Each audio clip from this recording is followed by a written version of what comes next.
You are listening to the Run the Rack Outdoors podcast, where we take an all-in, leave no doubt approach to all things adventure hunting. From the big woods to the high country. How about that? Let's learn together as we discuss with our expert guests on what it takes to be successful in the backcountry. I'm your host, Weston Homa. Let's get into it. Hey everyone, welcome back to the Run the Rack Outdoors podcast. Today I have on Nathan Younkin, and we are live at Total Archery Challenge, Seven Springs. It was just the other weekend, and it was a great weekend. It was a great time up there. I love talking to people about hunting, archery, talking to all the vendors, and getting around like-minded people. It was a great time. So I sat down with Nathan at the Kifaru booth. He was working there, and that's how I met Nathan last year at Total Archery Challenge up there. And Kifaru is a backpack hunting brand. That's the packs that I use, not only for Western hunting, but I use them to hunt back east here as well, because what I like to do is mobile hunt, run and gun, pack in my hang-on stand, and pack my deer out. So that's how I like to do it, and these packs definitely make it easy to do that. So it was fun to sit down and talk to Nathan because he's very similar to me. That's how he likes to hunt his whitetails in the east here. He's from Pennsylvania as well, and he also likes to travel out west. So we talk about all things backpack hunting, how we do that in the west, in the east, but then also what to look for when you're investing in a frame backpack, how to load it, how to fit it, how we pack meat out, all these things. I think it was a great conversation just talking about really, that's the way I love to hunt, the backpack hunting, no matter where I'm at, and really enjoyed the conversation. So I hope you guys enjoyed it as well. You can go follow Nathan Younkin on Instagram and his social channels. He's another hardworking dude. Go check him out. Go check Kifaru out if you're interested in one of those packs. You can check out their social pages. They have a very helpful YouTube channel with a bunch of tech tips on backpacks and backpack hunting. And then you can go to their website if you want to check out some of their gear as well. So, other things going on. At the time of this recording, I am 4 days out from Grandma's Marathon in Duluth, Minnesota. So I'm flying out there on Friday, and the race is on Saturday, June 21st. The goal, since I signed up for this race last year, has been 2 hours and 50 minutes.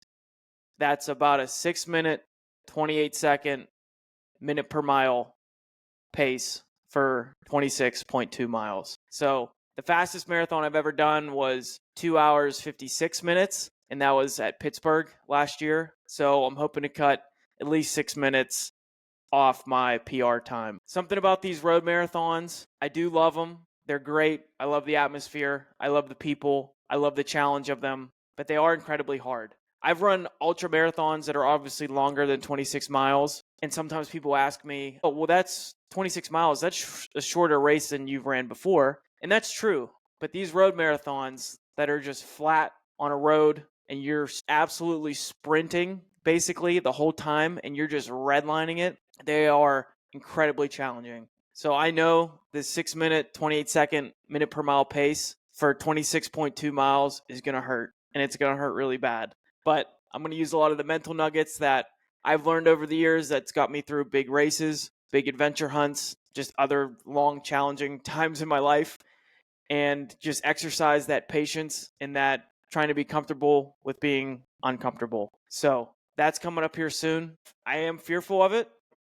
I am a little bit scared. I know how hard it's going to be, but I know I've also done all the training. I've built up my confidence the best I can, and I know doing these hard things is where we grow, and I want to go to Boston next year. This is what is required. So I'm on my taper right now, meaning I'm just doing a few easy runs here and there. I knocked out 10 miles at an easier pace on Sunday, and this week is just focusing on recovery, sleep, stretching out, doing some cold plunge, doing some sauna, a couple easy runs, staying loose, and trying to be at my best self for race day.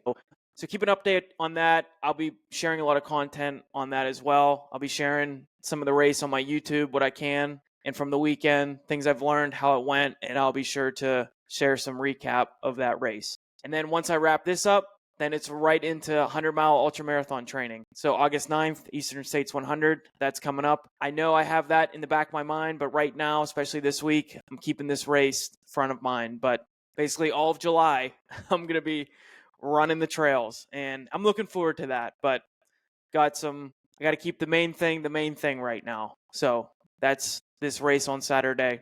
I'm looking forward to it. So that's it for this week. I hope you all enjoy this episode with Nathan. Any questions on backpacks, backpack hunting, feel free to reach out to him. You can reach out to me via Instagram, whatever works. Let's have another great week, everybody. Let's leave no doubt. Let's give it all we got. Let's work as hard as we can, and let's run the rack. All right, see ya. All right, everybody. Welcome back to another episode of the Run the Rack Outdoors podcast. We're up here, Total Archery Challenge, Seven Springs in the Kifaru booth. I got Nathan Younkin. Younkin, yes, sir. Younkin. Okay, how's it going, man? How was the day today? It was good. Despite the weather deciding to be a monsoon this morning. Yeah. Rounded out, so. Dude, it's crazy. Like last year, t-shirt, shorts, yeah, sunny. Like, I think we had 50s and just a mud pit.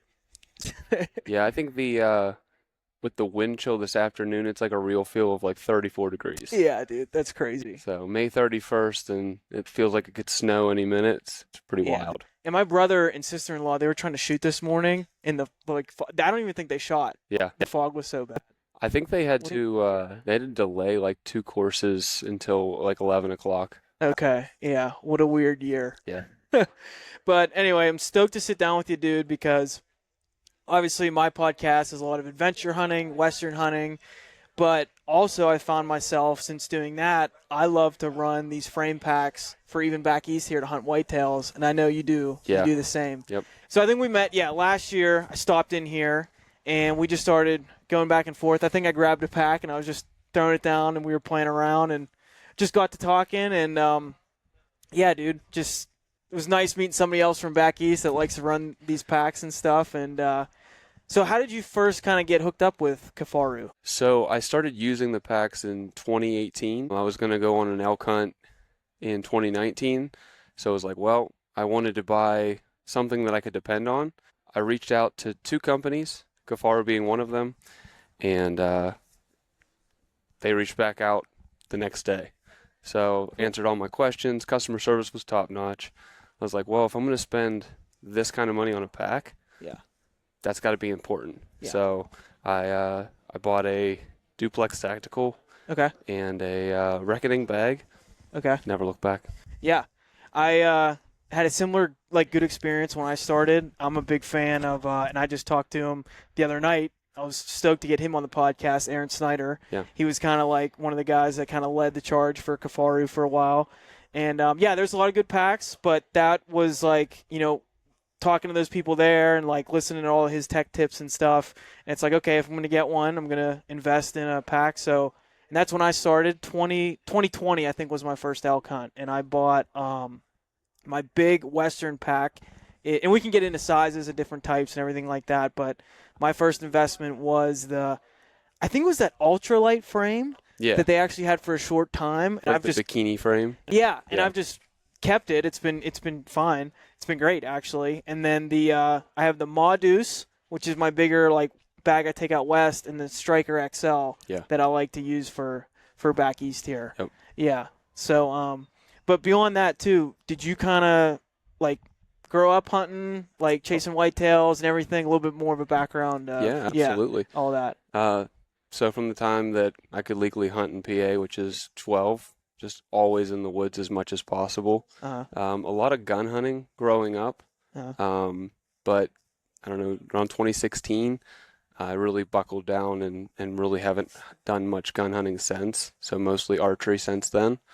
But just as much as I could be in the woods, I was in the woods. Nice. I think I did my first Western trip.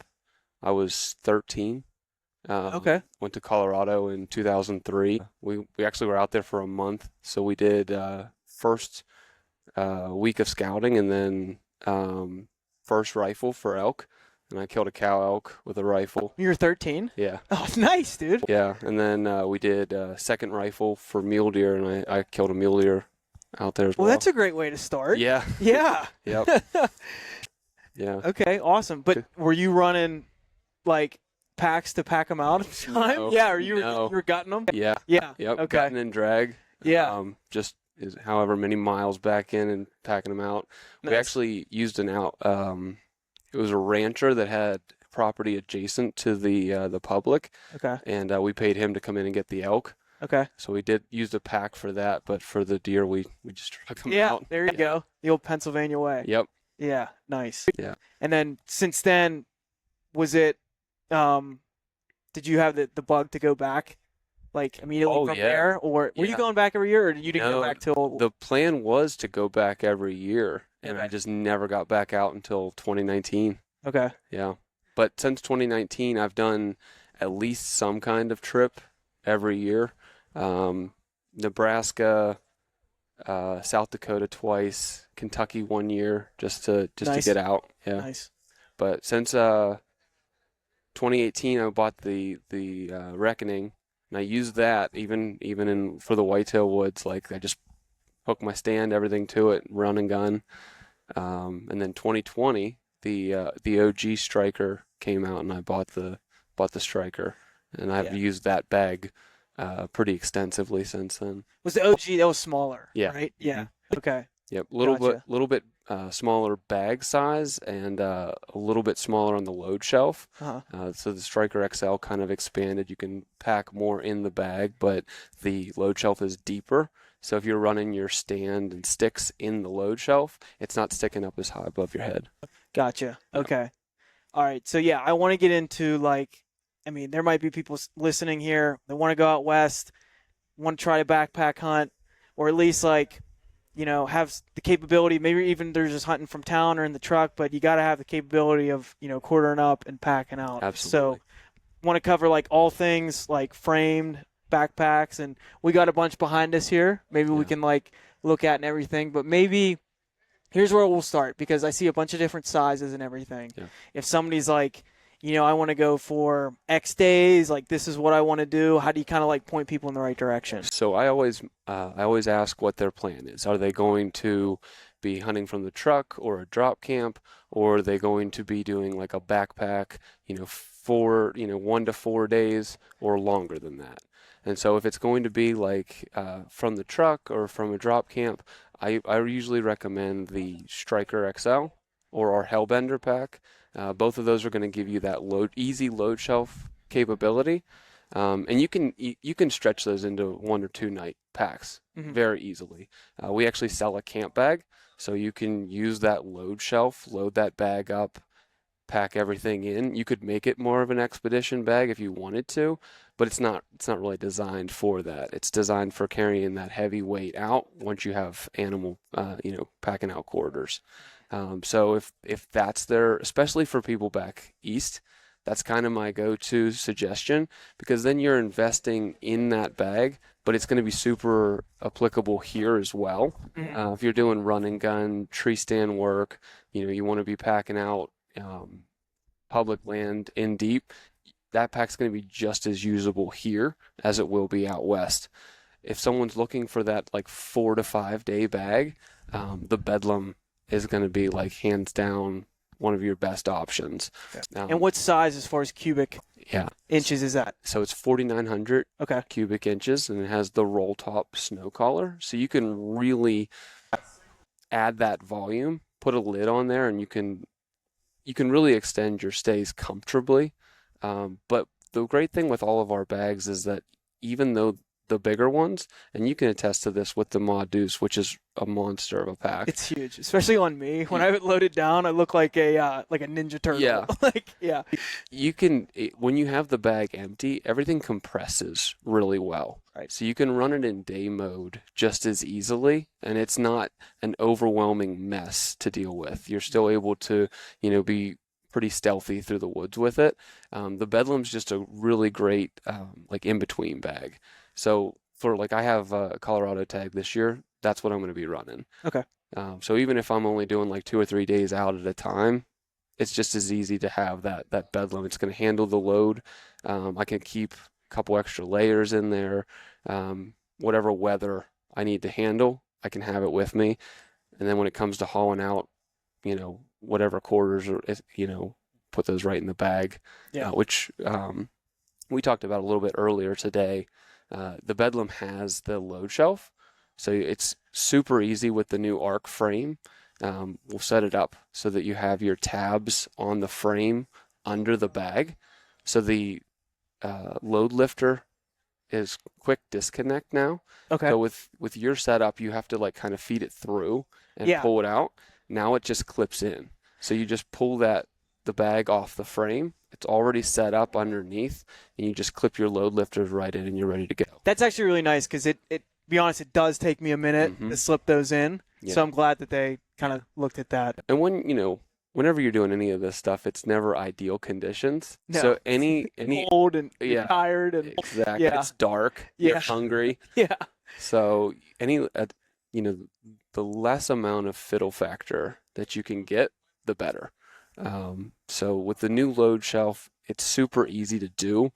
I just always go back and forth with if you're going to be able to get it in one trip or not one trip. Mm-hmm. If you're going to be making multiple trips on something like an elk, I'm just going to be putting it in the bag because I'm going to have to come back for camp anyway. I always keep a contractor bag in my kill kit, and then I'll put the meat in game bags, let everything air out as much as possible. You don't want to store your meat in a contractor bag long term. Obviously, it's not going to breathe. Exactly. It's not going to cool down. But if you're just putting it in the bag to hike out and then take it out of the bag, that's going to keep you from getting, your whole inside of your bag covered in blood. Mm-hmm. Yeah, and I think actually, even just a side note, a contractor bag, regardless, just to keep in your bag, just look at it as another just good tool to have, like Absolutely. having, paracord or, whatever. You can use it for, like, you get in a real bad spot, use it as a ground tarp, use it as a tarp to keep you out of shade, use it as, like, something to, I don't know, cover things you don't want to get wet. Like, you could cut it up and use it for, I don't know. It's just something always good to have, a contractor bag. If you need to cool, which I've never actually done, but people do, like, if you really can't find a good spot to cool meat, put all the meat in there, keep it in a creek to keep it cold, but whatever. Side note, contractor bag, just good to have regardless. Absolutely. Yeah, I actually, in 2019 when I went out, I made the horrible decision to hammock camp. And I would put my pack in that contractor. I just kept one always and just put my pack in it every night so that, mice and stuff weren't as keen to get into and chew up the bag. And then it was like the rainiest that Colorado had been in like 5 years. So every night it seemed like it would rain. So I just put my pack in that bag to keep everything dry. But contractor bag is just always a good idea to have in your kit. Yeah, big fan. Okay, so we kind of talked about like the smaller bag. Then we went to like that 5-day, 5,000-ish size. Yeah. And then what about now we're getting into the expedition? So if you start getting your expedition bags, I would usually go to our new one, which is our Absaroka. Okay. So it's going to be your 7+ day bag. It's also made with our Ultra Grid material, so it's going to be like that next level waterproof. So with all the rest of our bags, typically I'd recommend having a rain fly, just in case you do get into a downpour. Our 500 Cadora D is DWR treated, so it's going to repel water to a certain degree, but eventually it will get saturated. It does dry very quickly, but it will eventually let water in. But with that new Ultra Grid material, you're going to be safe without having a rain fly. The other thing is with that pack, it doesn't have a load shelf. So it's going to be, you're going to haul all your weight in and out of the bag. But even though it's such a large bag, the way it cinches to the frame itself is different than with the rest of our packs. So you still can get that super compact and nice and tight. We used to have the X-Pack material on a couple of our packs. It was a little bit more brittle in the cold. It would get a little stiffer. Okay. The X-Pack material the Ultra Grid material handles the cold better. So it's going to remain flexible. It's going to stay quieter. that's kind of also the pack I go to when someone says they want to buy one pack. Which is a hard question. Which is a like hard when you, question. I'm sure you get asked that a lot. Like, I just want one. I want one pack. I want to buy the frame. I want to buy one pack. And I'm like, well, if you want one pack that will cover everything you could throw at it, that's the bag I would go to. Mm-hmm. I do think it's pretty common, though, for people to buy that one pack, use it for a couple years, and then, that leads to the next great thing about Kifaru frames is that you can have one frame and switch up all your bags.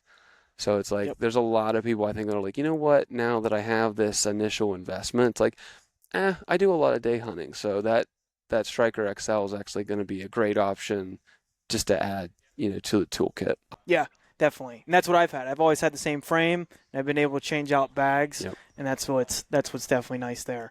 And that is, it's like, it makes sense, and I'm not saying it's right or wrong.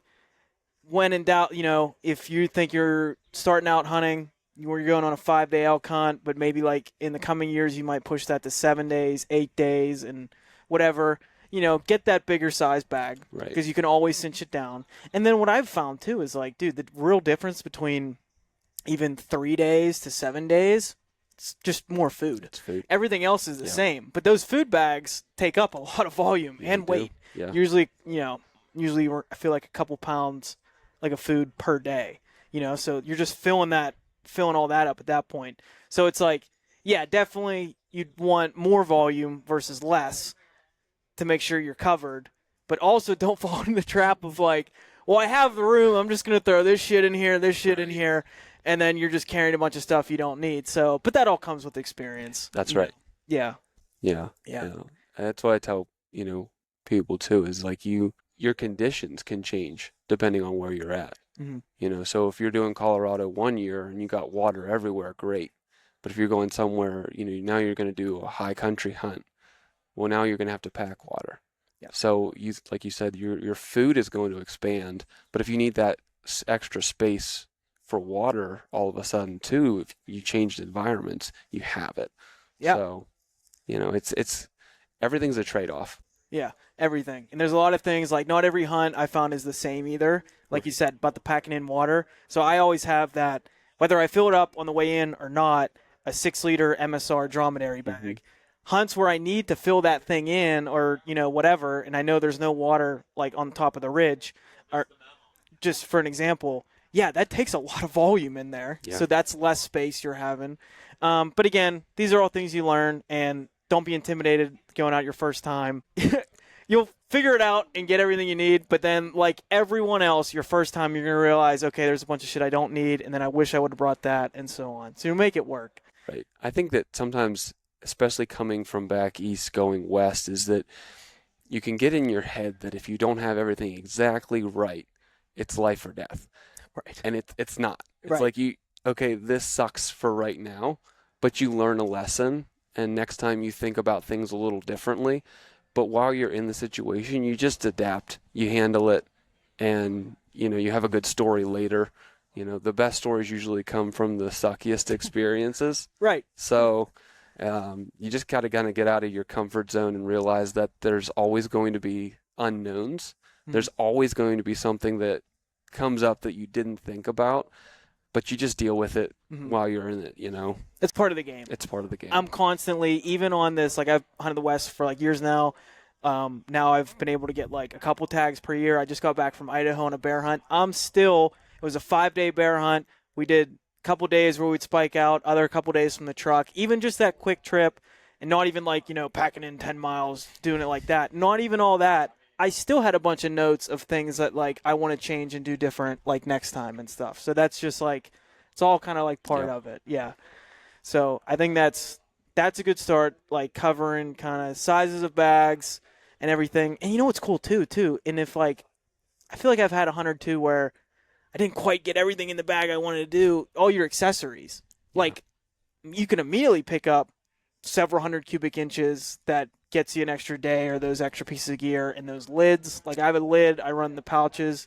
I don't know, talk about maybe a few of those accessories too. Yeah, absolutely. Yeah. So the way our hip belts are designed, you can add different sizes. We have a small, medium, and large hip belt. A lot of our guys will run those, especially hunting out west, they'll run those on the back of the pack. The Modus has a lot of molly webbing on the back. Yeah, it has a ton. Yeah, Yeah. the 44 mags the same way.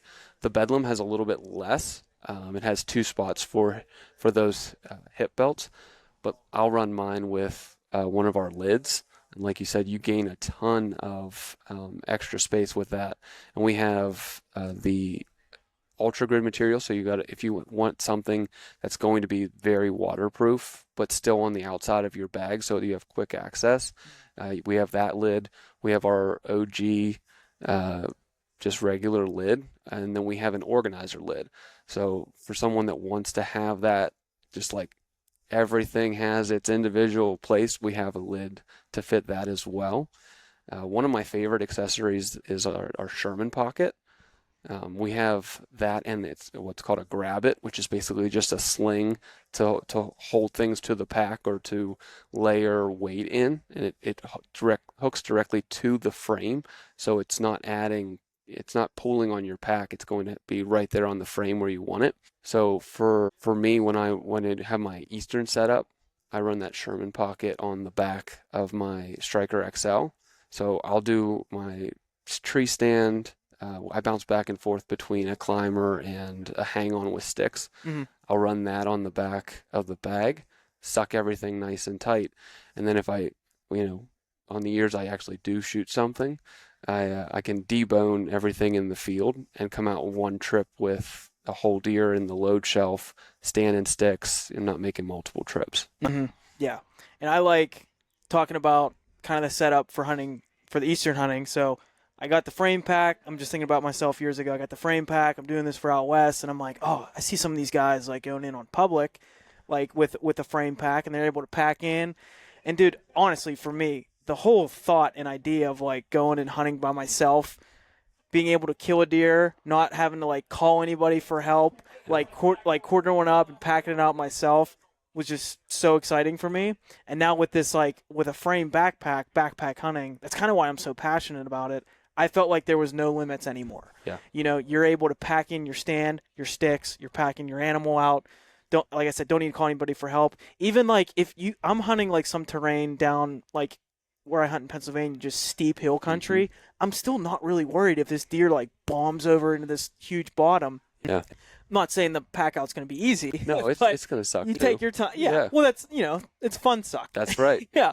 But, like, I'm not worried about it. Like, even if I had a buddy there that I could call, I wait for them to show up, and, like, who knows if you can even get help. Yeah. Dragging one out of there, I'd be worried about hunting that spot. Yep. A lot of times, too, like, almost feels like deer know that, especially bucks. They're on the steepest, nastiest stuff. But It just gave me, like, so much freedom, and that's why, like, I love it. I love it so much. So I started buying. So I got that big pack, and then now what I do is I have the Striker XL, which is one of those smaller bags, and 2,000 cubic inches, I think, round about there. Right there. Yeah, and I put 2 pouches on the back, and then I hunt with my stand and sticks, like in the meat shelf, and then I've been able to do it. I did it with a doe the year before, and then my whitetail this past year.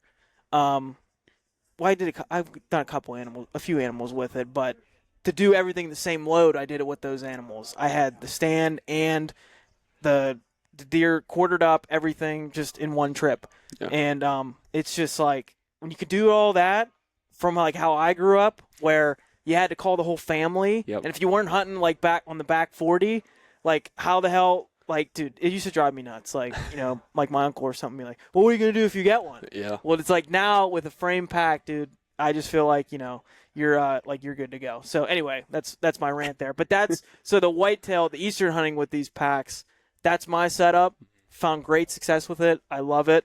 I don't really find it to be an issue. Like, I've just heard one person say on a podcast, like, having a big frame pack, it's just like maybe loud and there's clips and everything. I don't really find that to be an issue. Like when I'm getting set up and everything. If anything, like my sticks and stuff getting set up is louder than that. But I don't know. I haven't had an issue, and I'm a fan of it. So yeah, that's kind of what I found too. I think the more you use your equipment, the more familiar you are with it, the more quiet you can be. Right. Fast is or smooth is fast.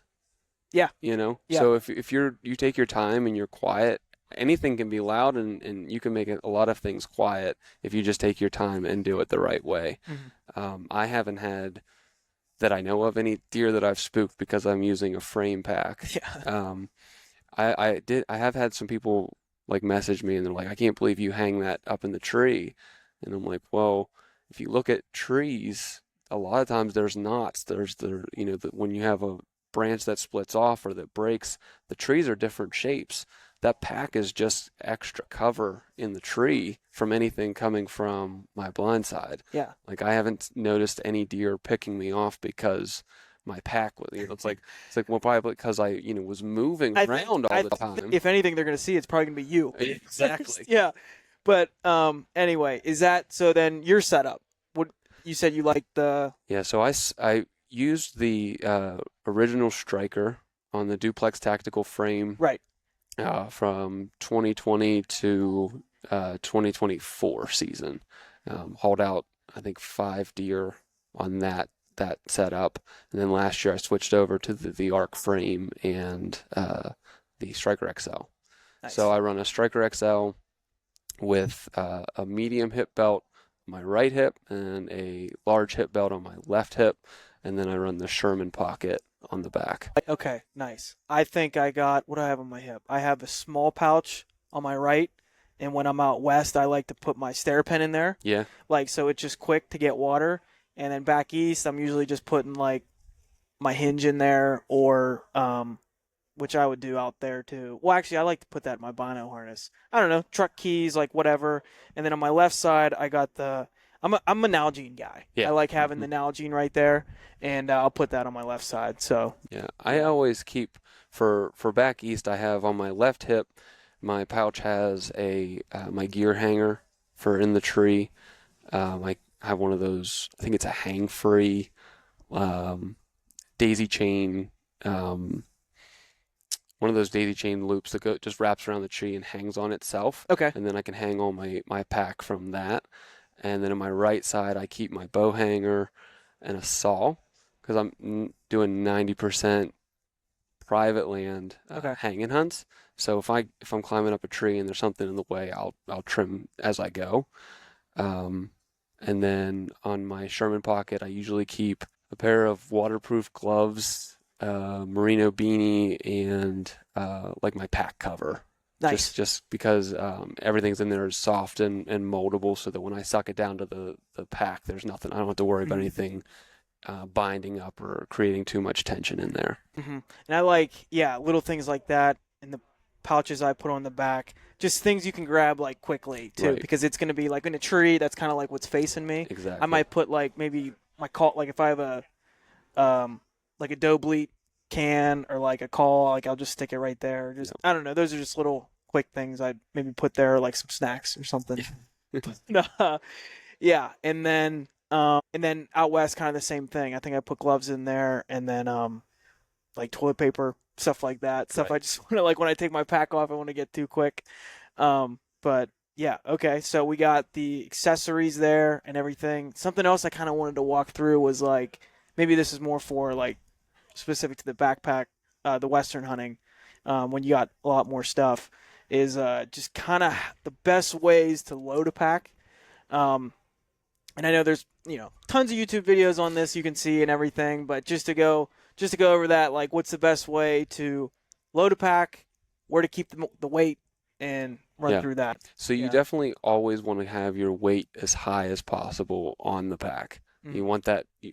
So I'll always put my sleeping bag, sleeping bag, always in the bottom. If I'm doing like a bivvy style hunt where I'm keeping camp on my back every day and camping out every night, I have all of that lighter stuff to fill up the bottom of the bag, and then that way I'll keep my kill kit, possibles pouch, first aid kit in the center, and then I'm loading food and everything heavy higher up. And that's how if you're packing meat, you want the same thing. So we have adjustable levels of where your load shelf will be with the multi-day packs. With the Striker XL and the Hellbender, you don't have quite as much control of where that weight's going to be. It's kind of just where the bottom of the load shelf is. So you lose a little bit of adjustability there. But with the multi-day packs, you can adjust where your load shelf sits, so you can keep that weight higher up on your back. And that's why you also want to make sure that everything is nice and tight. That's why your load lifters are super important to keep cinched down when you have weight, because when you're climbing over deadfalls and you have weight, if it's starting to get farther back away from your body, it's going to start pulling you backwards. Right. And everybody listen, the load lifters, those are these guys up here, right? So you have like your hip, and then these be the shoulder straps, and then load lifters. Yep. Yeah. And basically you want things tight. Absolutely. Mm-hmm. Yeah, because you don't want to come out. It's already going to be heavy. Yeah. You're already going to feel it. Everything's going to be harder. You don't want to have to be bent over because your pack is pulling you backwards the whole time as well. Right.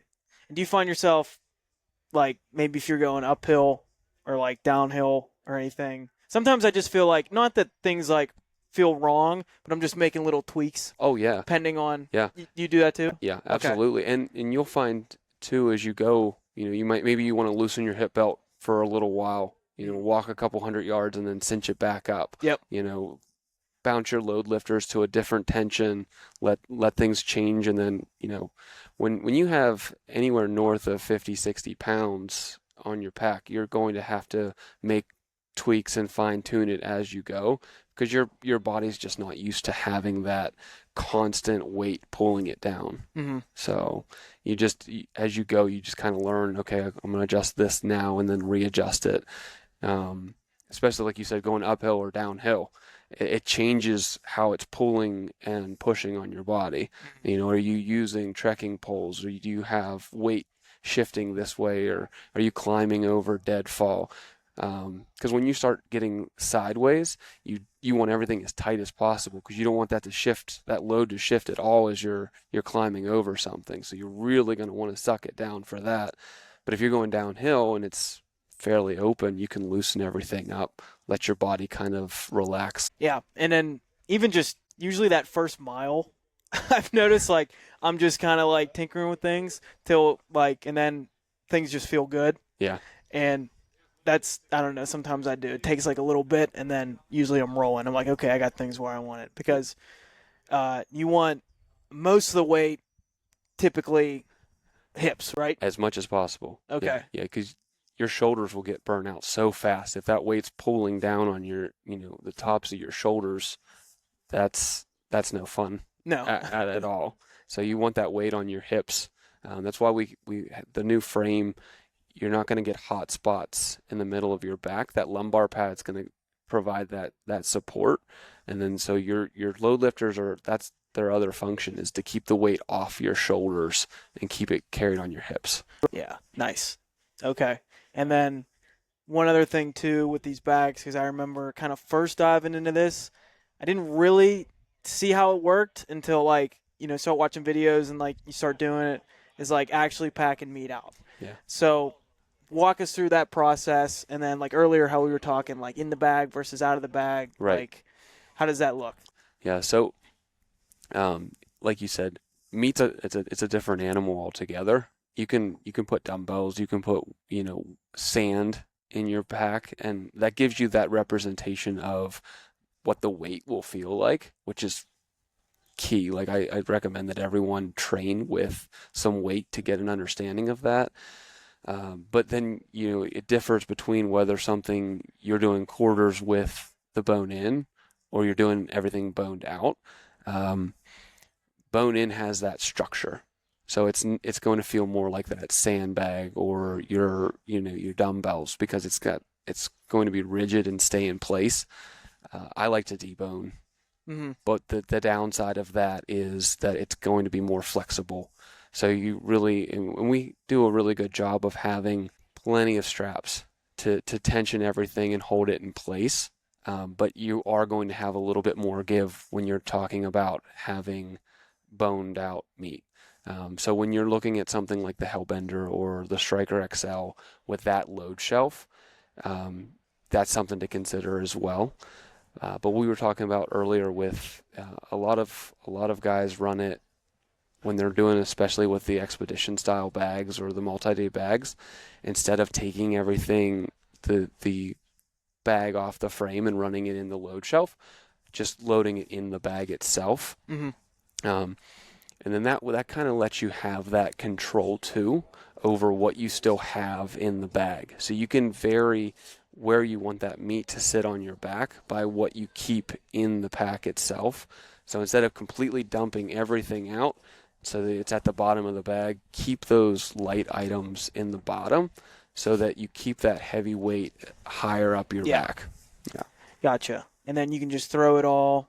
Would you put it in a contractor bag at that point? Yeah, that way you're not just getting blood in there. So another good reason for a contractor bag. Exactly. But, okay, I might try. That's what we were talking about earlier. I might try, the meat in the bag this year. Because I could see that definitely being beneficial versus, because the other way, on the frame pack, you're taking the straps. And that's what I do like about Kifaru, too. It's like, you'll see, like, just different tabs and different loops, like the MOLLE webbing. It's not like there's something on all of those when you get it. It just gives you a lot of options for extra straps and things like that. So I keep an extra, strap like this, basically, like in my kill kit. Yep. And then that way, like when I got something down and I'm putting quarters on the frame, I can just clip that. There's already a loop there and throw that strap on there too. And then put that on the frame. Exactly. And all of our packs are going to come with extra buckles, extra straps. You always are going to have that ability. There's extra holes in the frame so that you can add or remove, move your stuff up and down. Being able to custom your pack to you is really one of the, our most important focuses, because everyone's going to run their kit just a little bit differently. So you want to be able to dial it in to exactly how you want to use it, what's most comfortable, and what's most efficient. Mm-hmm. Yeah, definitely. And then just another thing, too, I like from Kifaru. I mean, you guys even have a bunch of other accessories like the kill kit pouches. And then I'm actually a fan of the meat bags because I had one bad experience with meat bags. I had them hanging overnight, and they started to tear in the bottom. And, like, oh, dude, like, I don't want anything. Like, that meat is, like, precious, Right. So I got the elk kit. And what's nice about that, too, is, like, when I go hunt my whitetail, I just don't, like, I don't need all those bags. Right. I just grab, like, 2 of them. And then, like, and I'll bring, like, the small one to maybe kind of, like, cover the head in when I'm packing it out. And it's like, so you don't need to use all of them. But I'm a fan of those because those seem really durable. Yeah. Yeah. They're super durable, and they're made to be used more than once. We wanted them to be something that you buy, you keep in your kit, you use them for a season, you get them back, wash them out, throw them in the wash, get them cleaned up, fold them back up, put them back in your bag. There's a lot of cheaper game bags out there that you're getting one use out of, and if that works, that's great. But that's not what Kifaru products are ever designed to do. We want gear to be used for life. Mm-hmm. So everything we make, we try to overbuild, and there's some really great minds behind the design process. Everything gets put to the test for function. It's going to get put to the test for durability. There's the guys on the crew are just absolute killers. So the stuff is getting used. It's getting tested before it's ever sent out. For the public to buy. Yeah, and you can go on YouTube and watch like backpack reviews from different like companies, people doing reviews, and I do see like a lot of other great packs. Like I know people like other brands too. There's a lot of good ones out there. I think the common thing you hear about Kifaru is the durability. Yeah. Is that what a lot of feedback you get? It's a good problem to have. We do these shows and people come up and they're like, yeah, man, I've been running the same frame and bag for 10 years. And like, I saw you came out with this new one, but my other one's doing such a great job. And it's like, well, yeah, we want to sell you, we want to sell you a new frame. We want to sell you a new bag, but it's also the purpose of building such durable gear is that I want to hear someone come back and say, yeah, I've been using this for 10 years and it still looks fantastic. And I'm like, okay, well, great. Show me the pictures. Like tell me about your hunt. Like let's just talk about that then, because we want the gear to hold up. And it's just fun. Yeah. When you have someone come back and they're like, I can't believe you stopped making this bag. I have 3 of them and they're just the best thing ever. It's like, that's fantastic. Yeah. Yeah, that's good. And I've just, yeah, dude, like I said, the whole backpack hunting, the idea of it, even for whitetails, just the feeling like I have no limits. Yeah. I really, like, not to sound corny, like, I've fallen in love with it. And then, like, my favorite time is, like, getting a clean arrow in and on an animal. Like, you come up, everything's good. Like, that's, the best feeling ever. But I think my close second is, like, once you got that pack on and everything, we were talking about this earlier, where you have, like, your shit everywhere. And, like, your knife's over here and your phone's over here. And it's never, like, a nice, neat thing. But, like, once you got everything loaded down and you roll over and you get everything up on your back and you start that hike, and it's a little heavier than you thought. But, dude, I don't know. There's something awesome about it. Like, yeah. I think when it comes to packing out an animal, it's just the full culmination of all the effort that went into the hunt itself, all the prep, the scouting, shooting, all year, getting him prepared for that. It just feels very rewarding. That weight on your back just feels very rewarding. And dragging a deer through the woods just felt like misery. Yeah. It was just miserable. And like you said, if you call somebody and you get your buddy out there and you got 2 or 3 of you, then you kind of get the fun camaraderie and you're falling down and then laughing, and that's fun. But dragging it by yourself, just misery. Having it on your back is like, oh, this is hard work, but man, I earned this. Yeah. Yeah, it's just a different feeling. Yeah. And a side bonus I found too is, like, if you're somebody that also processes and butchers your own animals, when you take the time to quarter in the field, yeah, obviously that's taking a little bit more time than just gutting and, dragging and going. I'd argue you could pack out, though, faster than dragging, like hiking with it. But I just feel like I'm saving time, because now when I get home, I might have to clean off the quarters a little bit. You're gonna take off, all your kind of like the outsides that's kind of like aged a little bit, and then I just feel like a lot of the work's done. Now I just start making my cuts, throw it in the meat grinder. Yeah. Like, you can kind of get everything knocked out. Say you kill your buck in the morning, like you're done. Like in a day, you get home, throw things in the grinder, cut out your roast. I mean, I don't get too fancy. Back straps, like tenderloins, wrap them up, good to go. Yeah, I live in town. So for me, I was bringing out quarters and then aging them for a few days on ice and then doing the whole process and deboning it.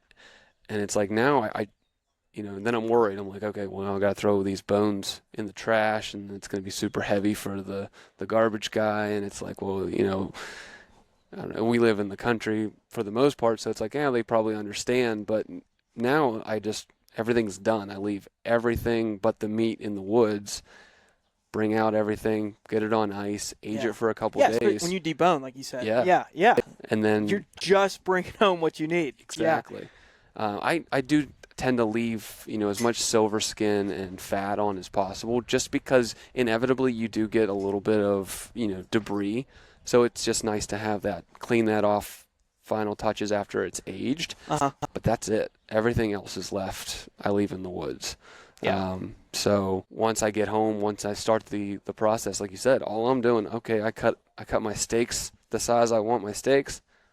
I trim up my burger, grind it up, and I'm done. And like for me, I try to hunt multiple states.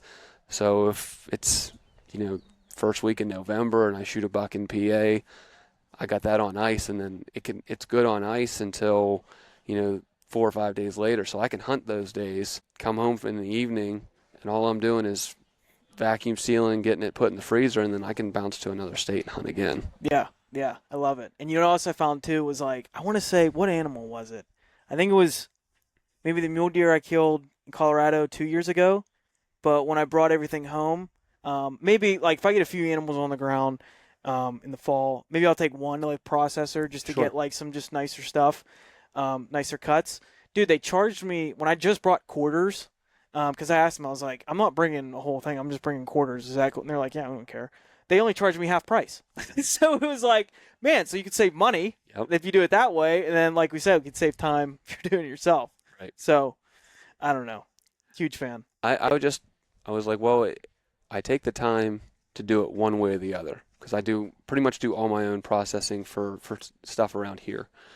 So it's like, well, I can spend that hour and a half extra in the kitchen, or I can spend it here and just have it done all in one shot. And so far, I think if it was pouring down rain, might be a deciding factor. So far, I haven't killed anything in the pouring rain. Yeah. I think first day of rifle was like 19 degrees. Okay. And so I was a little bit like, oh, maybe I don't want to do it.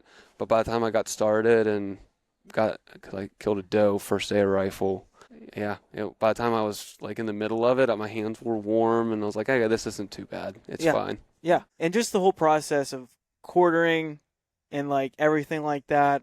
I was just with a few guys in Idaho, and one of the guys in camp, obviously if he killed a bear, we were all going to be there to help, but he was just asking questions about it because he wants to hunt the West more and everything, because he was from Washington, so he's killed like some blacktails and stuff, and maybe he's just gutted them or whatever. No, I think he killed one elk, and he said that they gutted it. So he was just asking questions about like, if we get one out here, if I kill an elk like later on, like how do you do it? And I do remember being there, being like, how do you even go about whatever? And what I kind of told him was like I walked through and everything, but I kind of just said like, dude, take your time. Here's the essence of it. You can watch YouTube videos. Take your time. If the first time's a little bit of a hack job, it's okay. Like, you know what I mean? But then after first, second time, it's easy. It is. Yeah. I grew up and we would process mostly all of our own deer, and my parents were very particular, so you had to be very precise with everything. And so I grew up like petrified to ever make a wrong cut. And so quartering something up in the field was like very intimidating because I'm like, I like it laid out on the table, everything's good to go. Yeah. And a friend of mine said, it's just meat. You're just going to eat it. Right. And so it's like, okay, if you're worried about doing a bad job, if you leave nothing but the bone, you're not wasting anything. You can always trim it up and make it pretty later. Just take everything off, and you're just going to eat it. Yeah. Yeah. Like you said, the more times you do it, the easier it is, and the more precise. Okay, I want to do a fancy cut this way. And last time I cut that roast in half. This time I'll bring the whole thing out. But in the end result is you're just going to eat it. Right. So don't stress about it. Just take your time. Get everything off. Don't leave excess meat left on the bone. Right. But as long as you're bringing everything out, you can always just trim it and do what you want later. Mm-hmm. And I guess it's worth saying too, check the regs in whatever state. I think pretty much I've never run into the issue anymore of like a state where you said you can't pack out anything. And then it'll also tell you what you must bring out. Right. And it's usually 4 quarters, meaning like each leg, essentially. Back straps, like tenderloins, I guess that you can call that together. And then they will say like neck, which I'll just cut. Yeah. I've cut like physically the whole neck out and done like a roast like that. Or other times I've just cut like, just all the meat off. Just separate it off. Yeah, which is easy. And then why is there something on my mind of like there's a state where there's something else too? I know like in Alaska you got to be very. Oh, right. Okay. Yeah. That's good to know. Proof of sex. So like for Colorado, for instance, you have to have proof of sex still connected to the meat. You know what? Yeah, when I was talking to the guy in Idaho, I said that, and he was like, what are you talking about? Yeah. He was like, the antlers don't count? I was like, no, they don't. No. So with Colorado, so if you shoot a cow in Colorado, you have to leave proof of the reproductive organs attached to the meat. So if you debone it, you want to make sure that you're cutting that section off to leave it attached. In the same way with a bull. So you're going to want to leave, the stick and berries There you there go. on one of your quarters. And someone had a really good idea. Make sure whatever bag you put that in, put it towards the top, especially if you're deboning the meat. Put that section towards the top of a bag and mark what bag it is. So if you do run into an officer and they're asking to check, you're not spending 45 minutes pulling all the meat out to prove it. Smart. Yeah. Real smart. I think for PA, you have to have the head. Okay. You don't have to leave, even if it's a doe, you don't have to have, necessarily proof of sex. You just have to have the head with you. So I think you're right. When I shot my doe this year, it seemed weird to pack the doe's head out, but just bring that, because in PA you have to have the tag attached to the ear. Yes. So you want to have that whole thing with you. We're good. Yeah. So I think. Oh, that's the other thing too, because you can't moving that tarp. All right, we're good. Yeah, because some states say too you can't for elk out west, they want that tag on the largest part of the animal. So if you want to quarter up, pack it out, and everything, what I've done is just put it on the rear quarter. Yeah. So that's where you put your tag. Yep. And honestly, if you're traveling, and that's another reason why I debone everything, is if I hunt West Virginia and Ohio pretty much every year, you cannot bring bones. I think PA did just recently change the regs a little bit. But with CWD, you can't bring bones across state lines. So you end up having to debone it at some point or take it to a processor where you're at. So like I said, it's just easier to just do it in the woods. Yep, totally. And like we said, read the regs wherever you're going. For sure. But yeah, definitely. I see a ton of advantages of it. I love the whole pack out, the whole everything, backpacking in, the freedom these packs give me. And yeah, if you have any questions, I'm sure you can reach out to you on your Instagram. And Kifaru, like we already talked about at the beginning, their customer service is great. I've been asked about backpacks, and honestly, I tell people I can't give a lot of opinions because I've started with Kifaru and I haven't really used anything else because it's always worked for me and it's been good customer service. And yeah, I just love the stuff. So yeah, if people have questions or anything, where can they reach out to you? And So if you want to reach out to me, it's just Nathan _Younkin on Instagram. But like I said, the whole team, there's some really, really great killers on the team. Kenneth Thrall, if you go ahead and check him out, any question you could possibly have for the packs and what he does, I mean, he's laid out some animals, and he really puts the stuff to use. So he's a absolute gem of knowledge with how everything goes together, and he's, like I said, he's well traveled and putting them down. So I'll happily answer anything that's in my repertoire of knowledge, but those guys on the team, they really get after it. Yeah. So just Kifaru International. If you go on the website, it's kifaru.net. Right. Yeah. And just if any questions, reach out to customer service, and our customer service team is absolutely phenomenal. Yeah, and there's a ton of tech tips and more content on the things we kind of went over on the YouTube and stuff. I'm saying all this because when I started all this, I was a sponge. I've looked up and all the videos trying to get packs to fit right, and it's all out there. It's great stuff, and Kifaru does a good job of helping people out and putting those things out there. So we talked about where people can find you and get more help, more content, but you specifically, dude, I want to hear about your fall. What's coming up? Yeah, so I drew a Colorado elk tag. So I'll be going back to the same unit that I hunted in 2003 and in 2019.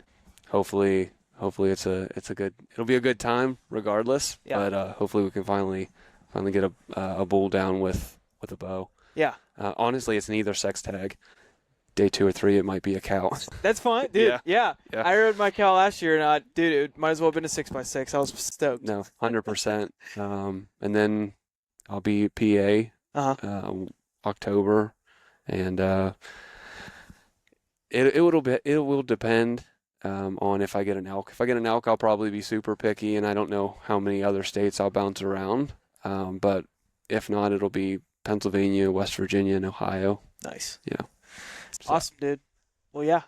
All right, we'll wrap up. Where can people find you specifically? We talked about, where people can find Kifaru stuff, but if they want to follow you. Yeah, it's stuff. My IG handle is just Nathan_Younkin, YOUNKIN. Okay. It's just pronounced just like Duncan, but with a Y. Okay, I'll remember that. Yeah. Okay, gotcha. Yeah. Just on Instagram. Cool, dude. Well, I appreciate you hopping on. This was fun. This was good. Yeah, no, this was a good time. Yeah. So. Totally. All right, everybody. Thanks for listening. We will catch you on the next one. See ya. Hey, if you liked that episode, please share it with a friend, share it on your story, and give the podcast a rating and a review on wherever you listen. For more of this type of content, you can head over to the YouTube channel and follow along on all the social platforms. Really appreciate it. See you on the mountain.